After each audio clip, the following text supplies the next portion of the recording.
Hi guys, it's Abby.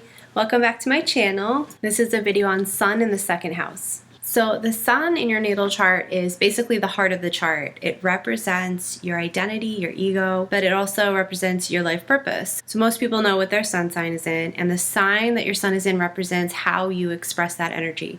But the house represents where in your life you express that energy, where you want to shine. The second house represents what you attract to you, and it represents your self-worth. It is naturally ruled by Taurus, which is the passive expression of Venus. There's a difference between the modern house system and the traditional house system in that the traditional house systems basically place the second house as just your finances, just your money, whereas the modern house representations are what's the psychology behind why you have as much money as you have. Things aren't as fatalistic as they used to be. It's more like you control your destiny nowadays, and I believe that wholeheartedly. So I practice a modern analysis of the second house, and that is what you feel about yourself, your self-worth, is how much you're going to attract to you. How much you value yourself is reflected outside, as in how much stuff you bring to you, how much money, how many personal assets you have,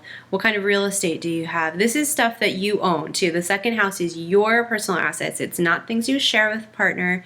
It's not things that you share with the government like taxes. It's not things you owe to other people like loans. Those are all 8th house things. You know, this is your money. What are you worth in this world?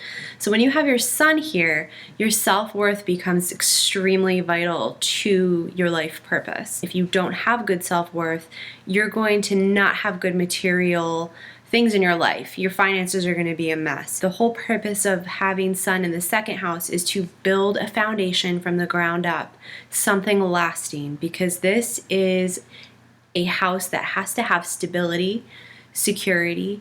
It's all about self-preservation. And you can kind of think of sun in this house a little bit like sun in Taurus. And it is a little bit of a selfish sign. I think everything in the first quadrant is kind of selfish. So that would be Aries, Taurus, Gemini. This is very much still very self-oriented. It's almost like the first house is who am I? It's the beginning, it's the infant, it's Aries, you know, it's that spark of life. It's the I am. This is who I am. But Taurus is what I have, who you are in this physical material world, because Taurus is an earth sign. It's about the material plane. Regardless of what sign your sun is in, you're going to have these priorities in your life, and it's going to be your assets, real estate, what you're attracted to, what you appreciate. Now, the second house is what's called a succedent house. It just means that the sun in this house is going to be someone who is very reliable. It's someone who doesn't like to rock the boat. They're going to be a person you can count on. Second house really does not like change. So that could be a detriment to having your sun in this house, is that you resist change. Oftentimes with the second house, you can get stuck in a rut. So for example, you might be in a job or a position too long, or you might stay in a partnership too long. Another detriment to having your sun in the second house is that because it's such a material-based house, you can become materialistic. You can also be very possessive over, for example, people in your life, just overly attached to the things you have. You can consider your own self, the sun, to be what you have, the second house. What you have in your life is directly related to how you feel about yourself and what you're worth.